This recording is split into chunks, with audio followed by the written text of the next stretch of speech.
Paix et grâce dans vos maisons. Nous voulons juste vous signaler que nous allons mettre régulièrement nos vidéos d'enseignement, nos vidéos de moments d'exhortation, de moments de prédication, de moments d'enseignement sur nos réseaux sociaux, sur YouTube, Osée Kalonji officiel, et sur notre page Facebook, Pasteur Osée Kalonji. Abonnez-vous massivement pour être à la page de nos moments forts de prédication, d'exhortation et d'édification. Aimez nos vidéos, partagez ces vidéos afin que partout dans le monde, les peuples de Dieu soient sauvés et visités au travers de nos vidéos. Que Dieu vous bénisse. Bienvenue dans votre émission, dans votre tranche que vous aimez déjà beaucoup. Vraiment, na yambibino, na kombo, na yesu, pona mokolo lelo, mokolo sikanza mbapesi biso. Tukutani encore une fois de plus na émission na biso oyezali rendez-vous d'intimité. Vraiment, boye malamu na émission obisika bozali. Shalom, shalom, shalom na bino. Shalom bisika nyonso bolanda biso ezala na province, na Kinshasa, na Congo Brazzaville surtout, bande kwa Brazzaville, bozo landa biso déjà, bozo benga, bozo tinda ba message na bino, tozo zwango tika nzambe apambola bino, et partout na Kinshasa, à bisika, bozo landa biso dans toutes les communes de la ville, en tout cas na pesi bino mbote makasi na kombo na Yesu. Ezali po na bino votre humble serviteur, le pasteur Osée Kalonji, pasteur au sein de l'église Temple d'intimité. Bao no so bazotuna bisikani ba ozobiso adresse église bisikani l'église ezali to pesi bino déjà adresse na biso tozwa mi na komina Selembao toza na Kinshasa na komina Selembao na avenue Bonbon Sucré bisikani sozali au komina Victoire à partir à Victoire au ozwa transport il y a Molar Selembao juste na arrêt Bonbon Sucré au Kitiwana au Tunya Avenue Bayombe numéro 21 au Komiwana au Kutana na biso toza na Kinshasa na yambaka chaque lundi na 10h et puis jeudi na 10h PKK ba culte na biso eza lundi na 17h jeudi na 17h et puis dimanche na 8h45 tikanzamba pambola bino nazana esengo makasi ya okutana na bino encore une fois de plus na numéro ya sika tika na mabota na bino bisika nsobola na biso kimia na nzambe ezala na bino. Alors boyebi pona yo oyo ozwi biso lelo mbalano liboso landa biso tozali émission rendez-vous d'intimité. Rendez-vous d'intimité bipai wapi to permetaka na bandeko nyonso baumela pe batikala na kati ya présence ya nkolo bisika o wapi to fongolaka conscience ya batu to yebisaka na batu ba valeur spirituelle au total isaka na batu ba capacité pe ba makoki o nzambe atie na kati ya ba vie na biso. Alors toza na thème na biso o tozolobela depuis to démarrer yango thème na biso ezali le pouvoir et l'autorité que nous avons en Christ. C'est ça le grand thème que nous sommes en train de partager au courant. Il y a émission Nabiso Oyo depuis to Demaraki Yango. Je crois que nous allons aller directement, nous allons recourir dans nos Bibles. Tout un texte Nabiso Tozotanga, Lelo,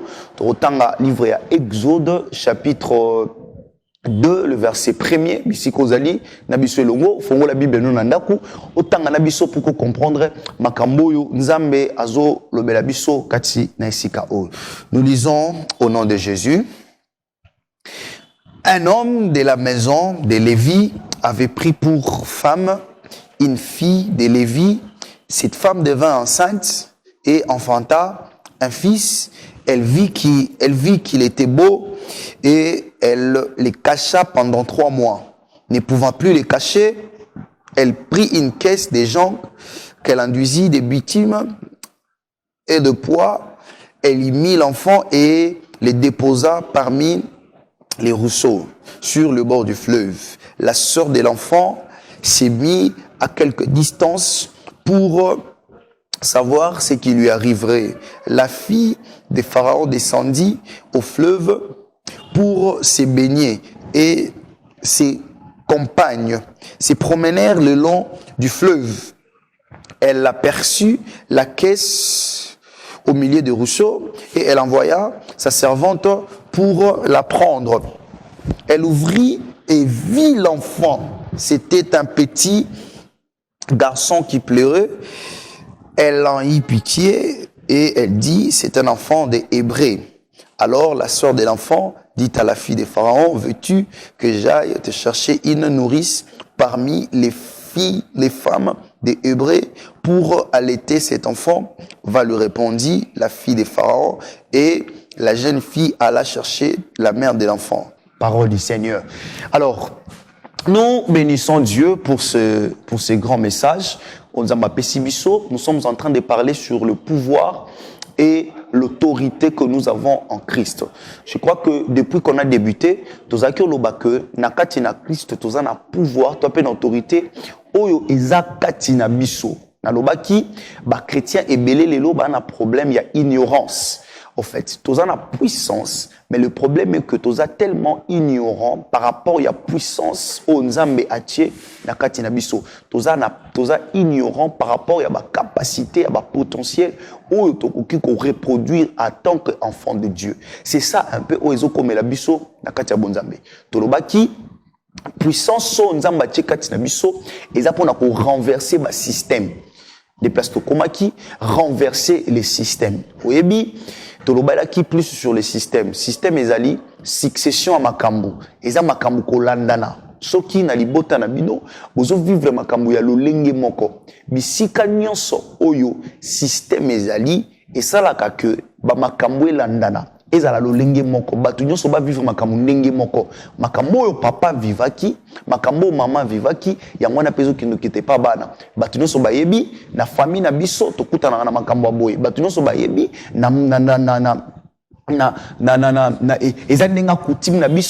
en fait c'est comme un système, même quand les choses ne marchent pas, ils ont comme quoi système établi. Alors on a texte au tanga Bible les obete la biso li solo, il y a mokonzi moko ayesika, il y a ye akuti peuple Israël na kati, il y a Égypte na kati mboka nae. Alors tango akuti bango bongo, il fallait maintenant j'allais dire amoni que libota wana vi na bango lo lenge bazo kendele ndenge makambo na bango ezo avancer alobi ce n'est pas normal. Comment est-ce que peuple obako s'accroître? C'était ça le problème des pharaons. Soki bazaki na bango bato bazaki na bango makambo za ko tambola te makambo za ko marcher te, en fait ça il n'allait même pas créer un problème.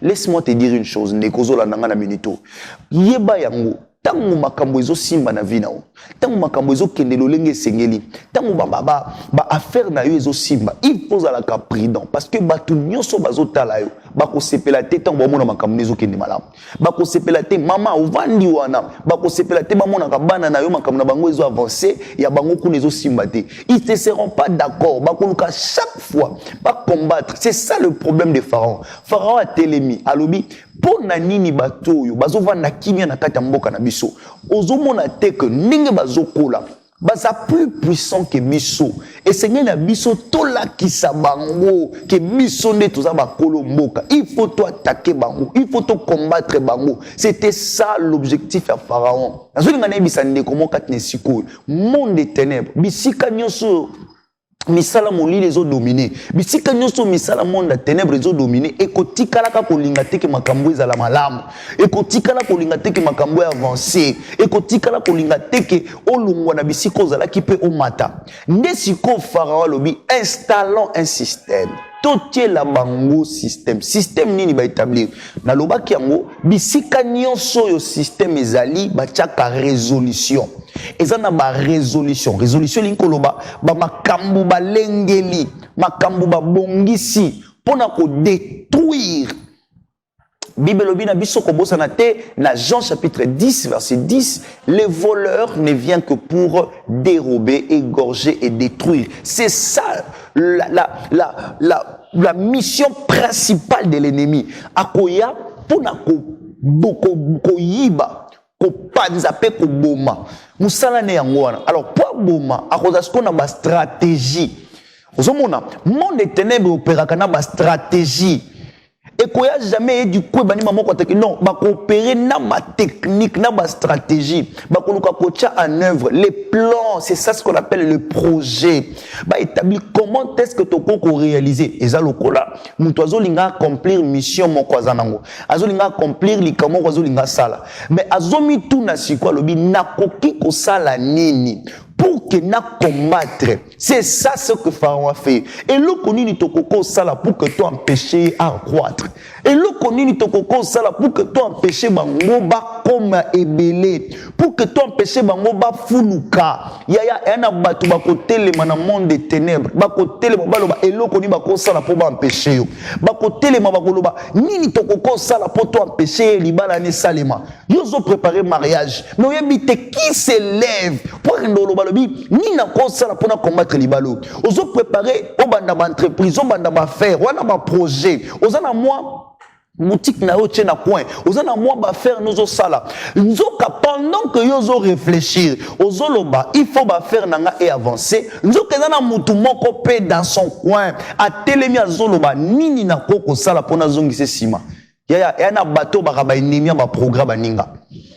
Et na bateau ba kenemi a progrès aotika lolinga te yo olomwa na etapoza aotika lolinga te makambo fu efungwama ba aotika lolinga te makambo mata. C'est ça les pharaons. Autour de nous avons des pharaons. Les lopé toi na ba pharaons autour de nous. Tango ko mona biso to vandi kimia to vandi sengo et na bato misusu ba sepelaka te ndoko kuta mabota misusu lelo so ba vandi kimia lobi maladie ye lobi kuna mwana beli lobi kuna mwana beli ndoko kuta makambo ezokomela bango na vie ezo c'est comme si ma kani ba yini ba c'est comme si bazulu ka ba attaquer ba détruire bango ba détruire destinée na bango. Pharaon a telemi Pharaon a lobi to telema sikoyo yoka ba résolution a liboso a zui a lobi to pesa bango misala makasi to kota bango na kati ya pasi ya na batu oyo ba kotisa bango pasi bazo vivre eza pasi moko normalité. Est-ce que les Kambozo Koutanango regarde bien? Est-ce que c'est pas Pharaon qui est derrière? Est-ce que c'est pas quelqu'un qui est derrière ces problèmes-là? Est-ce que vous avez dit qu'il y a un moko télévision simali Kambona pour détruire vie na? Est-ce que vous avez dit qu'il y a une puissance moko? Regarde un peu, bando ko sale l'effort pour que makambo progresser, mais tu te sens, osons se rendre compte que vous avez sur place. Osons se rendre compte que l'évolution est athée. Ni yo salité. Osons se rendre compte que malgré mes efforts, malgré tout ce que je peux faire, malgré ma kamnos na koko fournir, malgré nyos na koko loba, malgré bisika na koko lukana kota, mais osako se rendre compte que o tikali esika moko tikana biso loko moko bisika nyonso oyo système eza établi changement ezalaka te bisika nyonso oyo système moko eza établi il n'y a pas là où partout où il y a un système il n'y a pas de changement. Il n'y a pas un changement. Regarde l'état de ta famille. Tala banda bakoko na mino bazalaki. Tala na bisika mino bokomeli. Qui vient na nezo développer. Makamona nezo évoluer. Tala bando bandi ko bunda na vina. Tala bando bandi luka na changer situation en vinanga. Bando komo bunda, bando zo bunda yo moko. Ozolo bake na sala quand même boy. Okuta muto lobi na banda quand même moi loko pour que vinanga lobi évoluer. Mais tu sens qu'il y a une puissance ezo qui nous kangaye. Il y a une puissance ezo qui nous zongse na sima. Une puissance qui nous fait reculer. Une puissance qui nous stationner. Pharaon prend des résolutions. Tala tam ces résolutions famille na bino. Ma sœur, regarde dans ta vie. Regarde dans ta vie, quel type de résolution est établi. Quel type de résolution besoin pour Namino. Quel type de résolution besoin pour Namino. Quel type de résolution besoin pour nos parents, bando, bota, macho, komilelo. Tu es né dans une famille où tu as trouvé des résolutions. Tu es né dans une famille où tu as trouvé des lois, des principes, un système établi, un système qui détruit tout le monde, un système qui empêche tout le monde d'avancer, qui empêche tout le monde d'évoluer, même quand tu fournis d'efforts. Pharaon le bito kanga bango. Bakangi bango lolengeni. Bakangi bango bazo sala musala, mais ba réduire salaire na bango. Waneza makambo tolobaki na émission il y a la fois passée mais nazo kende zonga moi sima muke pour que na memo siko na message na ngatongo ya pourquoi na lelo bakei batiki bango basala na bango musala okosala no musala, mais le problème est que revenu na yo otika lo sepela na ngote et ko ça le monter malgré l'effort, malgré nos sociales makambo ezozonga o ezozongela o ezaka insuffisant ndeko mo lobi na ngabi papa même na mukolo ba bakise nga salaire na musala. Oui, un abatou ba même mamatisi salaire. Problème na vie, ils a problème ma chiffre ils ont mataté. Ndeko nanga malam.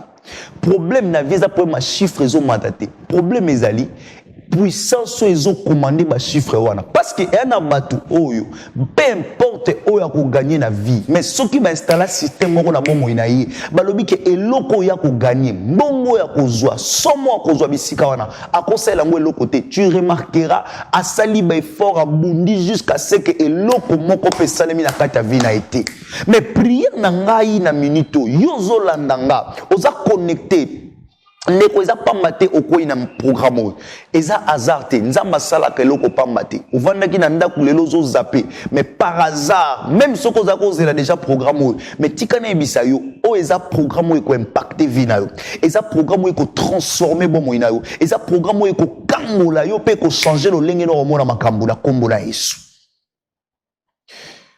Et basali musala amoni ke résolution wana salitala oyebi ena batomisu na vindeko obundisa eme makambo ezo avancer kaka ena batomisu na vi bo meki okanga me ozokuta makambo ezo kendeka yango komona ena race batoyo atom meki obundisa bango okokomisa makambo na bango makasi mo otika lokomisa mo impossible te yango komona na vie na yo il y aura un temps makambo oza difficile mais vous allez impossible te na bon yango nazoli ngana ebisa ndeko moko na minute landanga très bien et loko wana ngo besoin ba programme oza nango ba projet ozo établir même projet ça déjà en cours ozomona ngo eza difficile peu ko kisama oui ba ko réussir ko komisa ngo difficile mais ils seront incapables ya ko komisa ngo impossible parce que et pas nzambo biso to ndimela rien n'est je reprends rien n'est impossible à celui qui croit soko ozo landanga na ngongo oza na konzima makambo eza ki difficile oza ki impossible ya ko réaliser ngo oza ki impossible ya ko kokisa ngo zambo yo na ekolobelo na pokwa lelo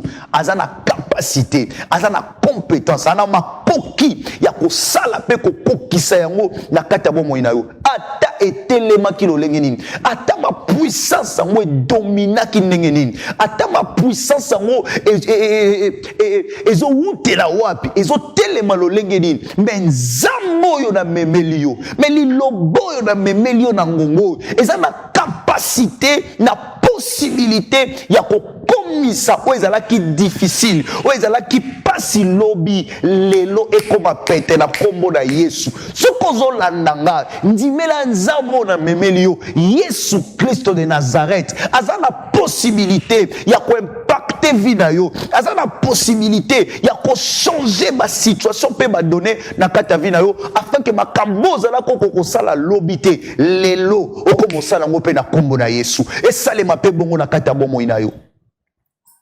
batelemi bakomisi makambo pasi ndeko tala na vie na est-ce que makambo za pété bien aimé regarde un peu tala autour de toi tala musalo zo sala tala commerce nao tala ba projet aux anango apparemment makambo zo comme de plus en plus makasi mais regarde bien mais pourquoi yo vend na ndako na makambo lolengo. Mais pourquoi on va dans croiser ma boque? Non, la vie va, c'est ainsi va la vie. Oui, ainsi va la vie. Mais il y a des choses où il faut la malam. Peut-être que Pharaon a un problème. Résolution en est simbité. Bah, il faut changer résolution. Débissika na loba qui peut semaine passée. Deuxième résolution à Pharaon Zakini. Après si hors de pas ma femme à coucher. Ba sage femme. Après quoi ça bangwa lobi. Tangu ba femme hébreu ba robota. Tangu bako kendo bota boko mona na siège babimisi mwana mobali bobo mambala mwana wana mais soki bomoni za mwana mwasi botika vivre mais eloko na osepela na ngweza réponse ya ba femme sage ba yé pas Pharaon se rendre compte que apparemment makambo ebisi bana ba shio ba osala ngote aye abadi ko attaquer bango mais pourquoi bo sali boy mais pourquoi mo kokisi makambo na ebisi ebinote nde siko ba sage femme ba ke répondre Pharaon babi Pharaon, mon kondi ou me la seko. Basi o ya ba hébreu, bango baza différente. na ba femme égyptienne. Nazo sambela nzambe na moment oyo. Soko za connecté nanga na minute oyo. Nazo sambela onction ya différence et déverser likolo na kombo na Yesu. Na lobi okokoma différente bisika nyonso ko tia makolo na o. Bino nyonso boko sale loko moko. Bango nyonso bazala ki basi. Mais nzamba imposer différence. Dans la tango bango bakoluka ba kotiso na kata sac ya souffrance à ma famille. Tango bakoluka ba kotiso na kata sac ya bato souffrance na quartier to na milieu wana yo zali. Na kombo na Yesu nzamba ko établir différence na vie na ou. To ça la biso no so entreprise moko mais résultat na biso ko za ndenge mon côté. Pourquoi? Parce que le Dieu que nous servons est un Dieu qui place la différence. Nzamba ko sa différence na vie na kombo na Yesu. Nzamba cha différence. Même bato ba oya pembe no po ba salo mabe ba comprendre que to sala bango mabe mais to combattre bango mais na toura oyo to comprendre te comment Nzamba capable de compliquer bango na yo. Je reprends. Nzamba za capable de compliquer mes ennemis na yo. Je prie maintenant pour na ndeko ya zola nanga na minute et que bato nyonso ba telemi pour na ko compliquer vie na yo, pour na ko compliquer makambu na yo na kombo na Yesu. Complication wana ekozala nul et sans effet. Makambu na bango bako tia ntango bako koma pembeni na yo Nzamba ko permettre que ma plan tala Nzamba capable muto alinga chelo même poison na musala place au sala wana mais a commis place wana s'est trompé a bossani même Nzamba frappé bango même d'aveuglement pour bako comprendre tel le lengeni bako telema pour bakana basalo mabe. Pour ma téléma basalo mabe ena bato misu na viba ina bango asale lo monte ka po makamune zo fungwama na linga koyebisa bandeko bonobi ya ena bato misu bo bundisa bango ka po makamuna bango zo fuluka mukolo makamune bando fungwama yeba ke bendemia sika ba obotama mukolo makamune bando fungwama yeba ke banguna sika ba otelema pour ba détruire ba déstabiliser vie na yo mais nzamba ko permettre te ndenge nzamba compliquer pharaon na makambo ndenge pe nzamba ko compliquer bendemi na yo soko zo ndima makamuna lo bana yo tika e bando sale mabongo na vie na ona kombo na Yesu tiko bando mona na kombo na Yesu tiko bando simba ngona kombo na Yesu tiko bando kota au nom de Jésus nazo sambela pona mutu moko na pokwa lelo nazo déclarer ce que za mama lupangu moko a telemi po bebi sa vie na yo a bebi sa vie abana na yo eza ma collègue na yo na musala par jalousie ba okana ba salo mabe mais je prie que le Dieu qui a compliqué les sages-femmes aba do compliquer via banguna na kombo na Yesu aba do compliquer via benemi na kombo na Yesu ba échouer pe ba rater ba projet na bango ba plan na bango échouer parce que nzambe akoza na ngambu na yo pa ko bundela yo ba ebisi pharaon bi papa ba toto ke ko combattre baza différente oh nazo ebate pourquoi molimo na nzambe zo insister na tika la kate na siko na pourquoi molimo na nzambe zo insister na tika la kate siko ya bango no so ba ko le sika moko mais ya yo bana ba oza différent nazo déclaré to ko tsabiso no so ba CV na même entreprise na même endroit mais ya yo ko la différent au nom de Jésus parce que grâce il y a différence et ko localiser vie na yo et ko sala quelque chose afin que bato mokili ba comprendre que yo oza ndenge moko na bato nyonso te oza ndenge moko na basi nyonso te ba ebisi pharaon bi ils sont différents. N'est-ce que Pharaon tango atali abi moyen na sala suba autre chose exacte ne Pharaon s'est levé a changé technique ya monde de ténèbres ko le mobundi sauté ya ngwana ozomona la Bible nous dit prier sans cesse. Ma sœur, il y a pas un grand secret que la prière. Ne crois pas ndeko moko azoloba mukolo bi na longi etumba esi na gagner na zui libana na zako kana na zui musala na zako kana na zui voyage faina sala na voyager makambo se simbi ndenge zaboye yaya makambo ekoko salema ndenge yo lingi okoko sepela mais yeba yango monde des ténèbres ce qui raté yo place moko etika ote parce que système na bango ils a toujours avec un objectif. En fait, quand je parle tant de la système dans l'ensemble, la zone on a faire comprendre que malgré ma système en fait, on a fait comprendre que système nyonso ezalaka bit moko poursuivi. Système nyonso ezalaka objectif moko bolanda na sima nango.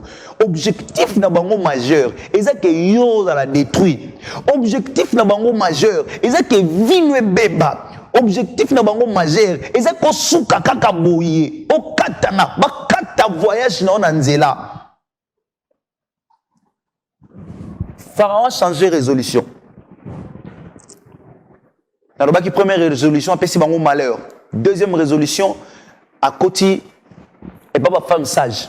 Maintenant, troisième résolution, aïe et pas peuple nyonso. Au fait, deuxième résolution, et là, on dirait suite logique. Il y a deuxième résolution. Alobi, Bokota, Boboma, apesi suko ordre. Et pas ya Égypte mobimba. Na kat Égypte mobimba. Alobi, Bokota. Et pas ya basi nyonso ba pharaon ya ba hébreu bisika nyonso bokuta mwana mobali to mwana mobali ya botami bobomai. Vous savez na mekako lo bango semaine passée mais tika na zongela ngo su mukelelo pour na bandeko bazwaki bisu bazwaki okazo ngolanda ngote pour na nini pharaon zo ko toucher maternité na lobaki yango parce que objectif na ye principal ezala ki ya affaiblissement. Objectif na eza ko affaiblir. Vous savez, partout où eza na système moko établi, ba jouaka nager oyo tozolo ba affaiblissement, c'est-à-dire bazoluka ba affaiblir yo, bazoluka ba déstabiliser yo, bazoluka ba tika yo faible. Tango mungu na zo bundisa vie na yo, yeba yango akobundisa système ya défense na yo. Abundisa système ya défense, c'est-à-dire ako beto les diables combat comme ça ako tikayo a beto ba kuya makasité mais ako ça l'effort et que osa la faible pour que même le moindre coup est déstabilisé ako tiko osa la faible pour que tout ce qu'il va faire pour que nyon soit ko sala et ko sama na vina yango ko mona lelo na lobaki yango monde des ténèbres ba tiko sambela moni ba ndokiana ba loka vina ba tiko ke prière. Mais pourquoi to sambela mabondeli na biso eza penza na ba résultat makasité et cause na ba résultat comment parce que la prière qui a des résultats c'est la prière qui est faite par la foi parce que même le monde des ténèbres sait que sans la foi il est impossible à une personne d'être agréable à Dieu. Sans la foi c'est impossible pour quelqu'un d'être agréable à Dieu. Yango mona lelo ela bato belé boke de l'église. Ma soeur, tu connais le roman yaya. Oh, changer ma église. Oh, changer ma pasteur. Mais très souvent, problème est ma pasteur. Problème est ma église. Nous regardons des gobi. Mikolo, avec papa Panduka. Mikolo, Panduka, église, ils ont ça malam te. Mikolo, non, ce n'est pas ça le problème. Le problème, ce n'est pas l'église. Mais le problème, mes alliés, yo, katina yo. Est-ce que tu crois? Est-ce que zondi ma que nzambo na zombelela azana mapoka ko sana kata vina ngai yango moni Jésus tangazo ke nazisa ba disciples je m'en vais est-ce que je trouverai est-ce que nakokuta kundima kati na bino eloko motuya yango wana Yesu zo bana ba disciples lobi même muto azana kondima terre mukia ko déplacer ba montagne est-ce que lelo frère nakotuna yo ozo lela ke église na zanguye zate est-ce que lelo na kati na yo ozana kondimo eza capable ya ko déplacer ba sikozali est-ce que lelo ozana kondimo e ko changer ma situation autour de toi. Le monde des ténèbres est sali tout pour nous fragiliser l'église lélo. Tout ça fragilisé. Nous avons aujourd'hui des fidèles dans nos églises. Au bana kondima mukie. Même temps aux olobanae. A mesani déjà. Même temps on loba. Ndeko moko zolanda zoloba. Ba pasteur ba le kaka boy na TV. Ba loba kaka boy. Ba mesana kaka boy. Mais laisse-moi te dire. Eloko zo tindo loba lo lengwa no zoloba wana. C'est l'absence de la foi. C'est l'absence de la foi. Mais pendant que nous avons déclaré quatre nesiko, nous avons simba malobo na kondima atana musika kanengo zola nanga boye. Nzamba ko visiter vinayo. Nabi nzamba ko visiter vinayo. Même malade wana oba médecin ba kokia ngote. Même malade wana omeli ba kisi malebele. Oye ninga koloba boye. Ya tika la nanga trebelo na lobo. Kondima et ne ko pousser au sala geste. Oyebi kondima fetindo yango ne ko memayo okena ngomba kondima yango ne ko longola yo e memayo na église kondima nde ko longola yo e memayo vers solution na yo. Bible ezolobela biso mwana mwasi azotanga makila pendant 12 ans akenda akutana na ba médecin, akutana na minganga lolenge na lolenge. Akota ba hôpitaux, ba prescription ni nyazwate, médecin ni na gynécologue ni na consultaité. Mais mukolo wana amoni Jésus azoleka. Bible lobi bien. La femme se dit en elle, mais ami lobeli katina ye. Ami soki kaka na simbi e. Au fait, et loko ezo le ka ezanini. Eza kondima na ye ezo créer. Kondima na ye ezo pousser ye à ça la geste moko. Et geste wana ezo comme productif na kata vie na ye. Soko ye bien ngote. Kondima na yo eko saliso ba geste o eko produire ba miracle na kata vie na yo. Kondima na yo eko pousser au sala ba geste o eko transformer entourage na yo. Kondima na yo eko pousser yo o koma na dimension pe na niveau oyo. Okoka ko koma te na makasi na moko, mais parce que o tie kondima kati na yo. Affaiblir. Et quelle est l'option de l'ennemi pour affaiblir vie na yo? Arolongolo vie de prière. Tu n'auras plus la vie de prière. Yango moni à chaque fois que la vie na yo, on constate que prière est comment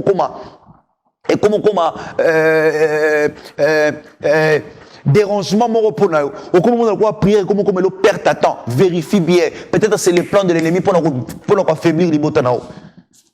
Ma sœur, tu as la couple na ndenge komi lelo. Vérifiez bien. Est-ce que vie de prière na kata couple na? Mais bien autant vous avez avant, vous avez prié ensemble. Vous sangani papa, maman, vous priez ensemble. Mais pourquoi aujourd'hui vous ne priez plus? Et remarquez, depuis quand vous semblez la réalisation, remarquez, depuis quand vous avez ta même méditation, regarde maintenant l'état de ton couple. Tu as la bisika vous commis siko. Mais avant, pendant que vous avez solo la bien, vous avez un dialogue, vous avez converse, vous avez un temps de prière, un temps de partage, un temps de méditation.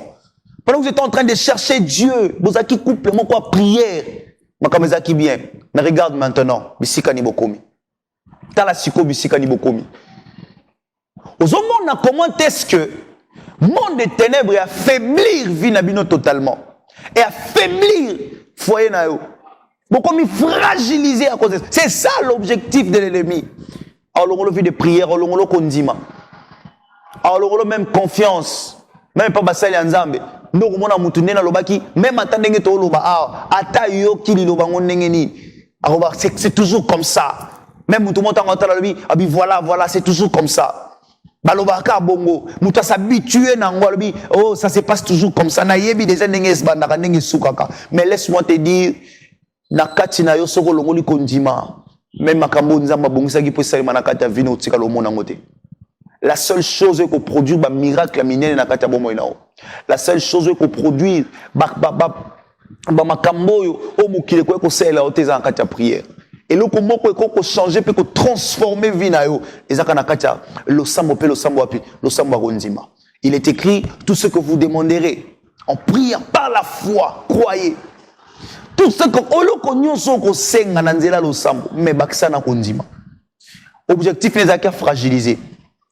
Et troisième, tant qu'on fragiliser, il y a un lobaki, pour fragiliser un peuple, il faut attaquer la génération montante. Pharaon, objectif, les acquis fragilisés, il y a un attaquer maternité. Maternité, ils ont représenté génération montante. Et ils ont l'accès à une fois, à Silisi Bango, Bao, il y a une force. Il y a un lobaki, la fois passée dans le lobby, jeune homme. Comme il compte dans le te, cause à fragiliser te, objectif est d'abord fragiliser ma jeune Congolais à lobby. Na kuiti, na masanga, to telemeli yango, to boyi yango, minimo wana kuiti wana, to boyi yango, jeune. Zala na kenge, kokota na buzo banate, kokota na luenge wana te. Waneza méthode oyo pharaon azo travailler pour nous fragiliser. Mais nzokande, malgré méthode wana, ndesiko nazo kota sikoyo, comment renverser un système? Le lengeni ni mutu akoko koi sa système. Comment est-ce que tu fais ça pour que tu détruis? Parce que Pharaon a télémi, a sali ma programme nae, a bimisi batu nae, a bibo attaqué, bo salaboué. Mais comment tu fais ça bundi sa système wana oise établi par Pharaon? Ndesiko yo. tomoni na kata lisolo place to tanga Bible ezobetela biso lisolo mama moko ye pazalaki na kati esika wana azaki na kati ya contre wana o bapesaki loi o baetablisaki système balobaki que mutu nyonso akobota mwana mobali baboma ye ne mama oyo alobi akomi Bible elobi na biso akomi na zemi tant akomi na zemi lokola basi nyonso esali 9 mois après aboti na sima kobota sikoyo Bible elobi abombi mwana wana pendant 3 mois nazokende kokanisa ekomami teme nga nazo raisonner makanisi nanga eloko nini mwana mwasi azaki komilobela tia zobomba mwana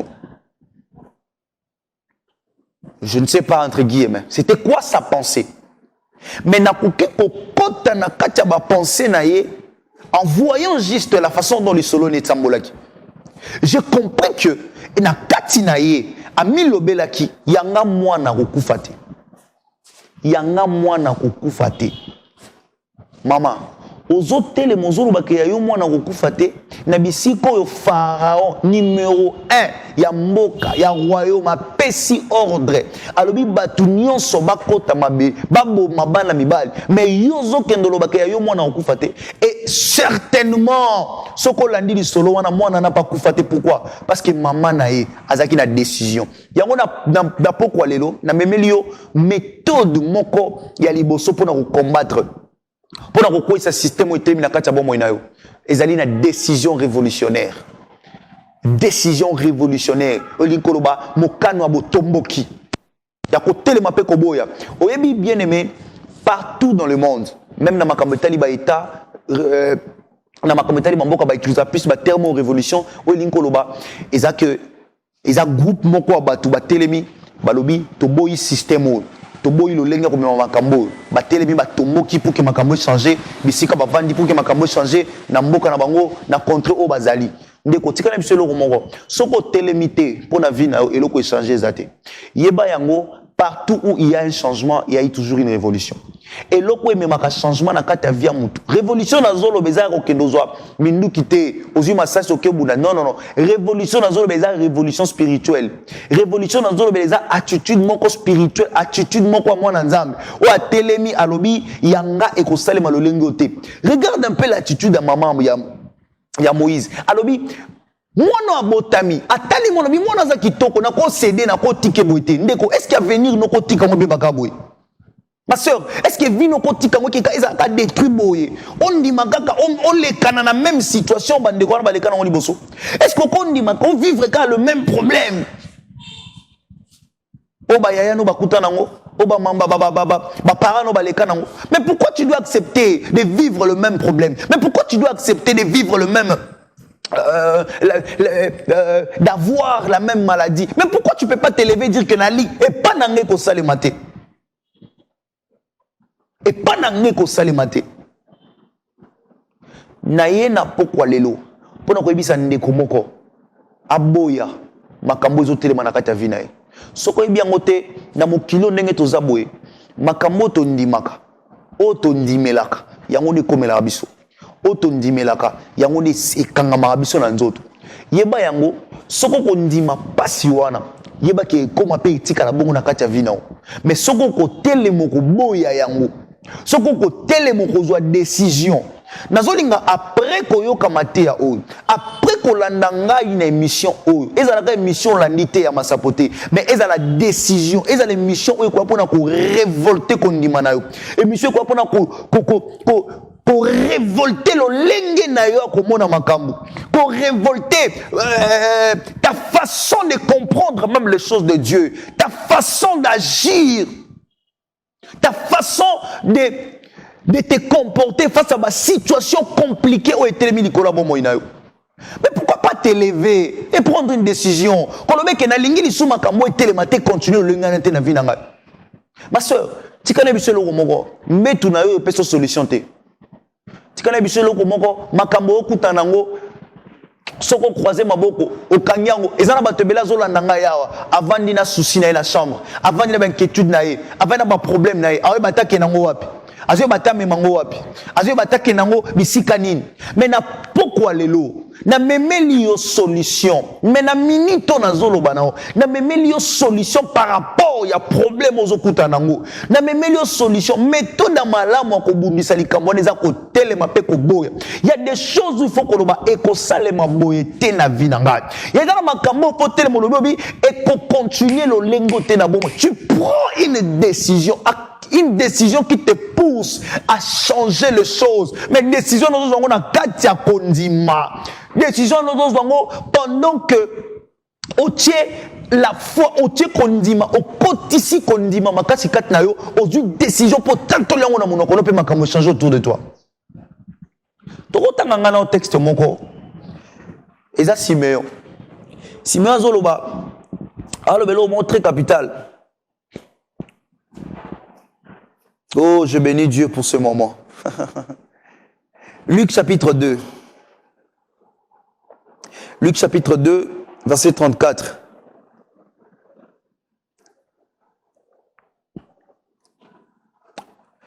Gloire à l'agneau de Dieu. Tikanzamba pambolo bisiko zali. Bien aimé, ceux qui ont changé ma kambuto autour de toi, ma kamupé ont changé. Tikalaka lolenge moko.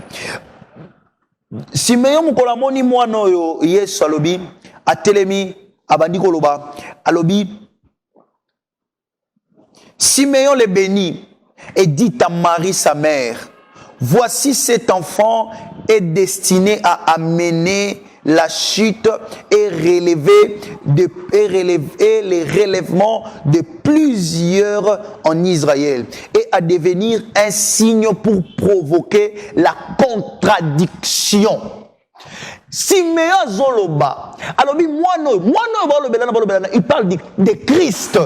Il parle de Christ. Il dit, cet enfant, pourquoi? Pour na komema relève chute aïe pour nous ma chute na relèvement on parle bien de Christ mais ici aussi je dis le pouvoir et l'autorité que toi na kata Christ pouvoir et autorité toi na kata Christ c'est-à-dire na kata Christ et linkoloba esprit oyo Christ ayaki nango c'est ça l'esprit que nous aussi nous avons un esprit de chute et de relèvement le chute de quoi le chute des systèmes. Christ en toi il t'a donné le pouvoir.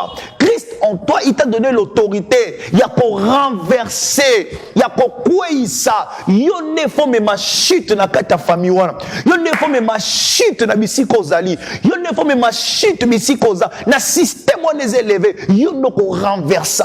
Il y a pour transformer. Ozo quoi ça système en kalapo obanda ko établir système asika na kata bomo inao. Ozo quoi ça système est combattre kibino. Ozo quoi ça système est détruire qui même famille détruire bandeko na yo et détruire libota na yo et détruire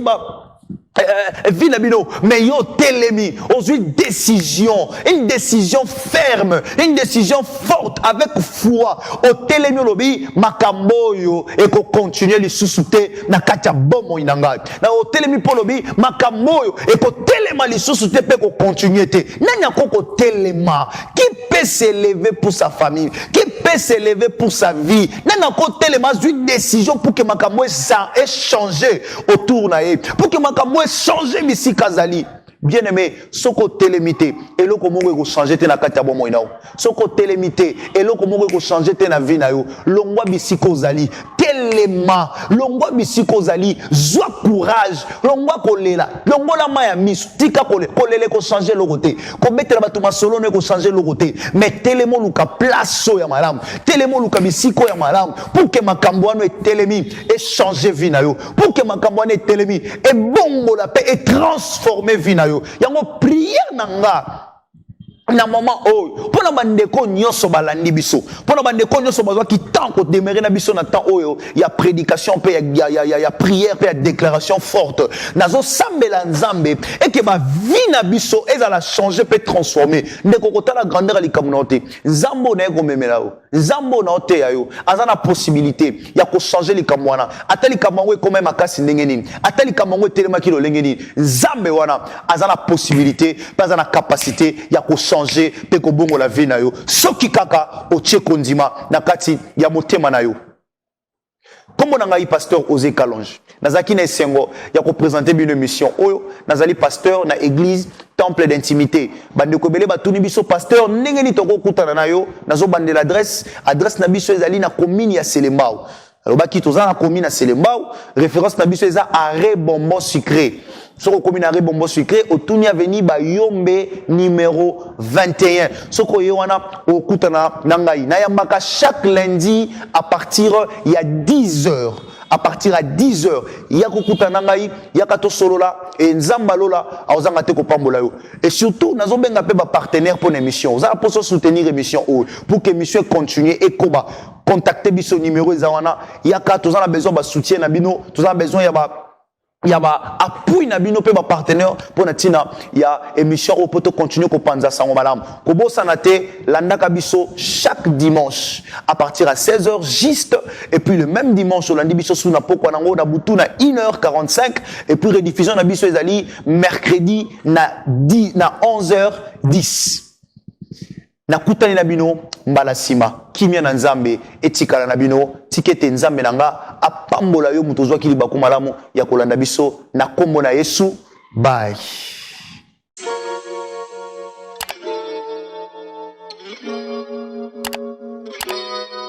Paix et grâce dans vos maisons. Nous voulons juste vous signaler que nous allons mettre régulièrement nos vidéos d'enseignement, nos vidéos de moments d'exhortation, de moments de prédication, de moments d'enseignement sur nos réseaux sociaux, sur YouTube, Osée Kaloji officiel et sur notre page Facebook, Pasteur Osée Kaloji.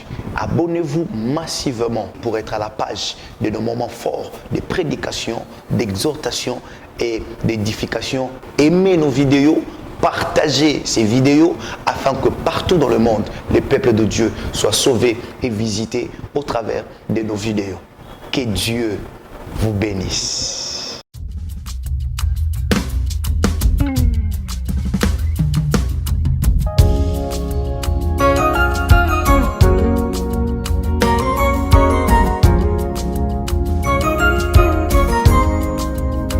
Shalom, shalom peuple de Dieu.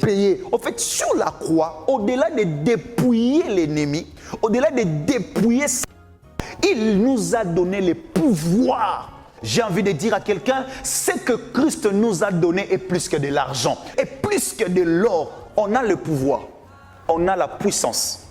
Mais le vrai problème des chrétiens, c'est que nous ne connaissons rien sur ces pouvoirs et sur cette puissance. Tant que tu n'as pas une bonne connaissance, tant que tu n'as pas une bonne information, tu tomberas dans de grosses erreurs. Dieu ne peut jamais établir une nouvelle alliance avec les anciens autels. Oh, est-ce que quelqu'un peut dire après moi, renverser? Auprès de Dieu, il n'y a pas que les ouvertures. Quelqu'un me demande, il y a quoi? Je vais te dire, il y a aussi les réouvertures.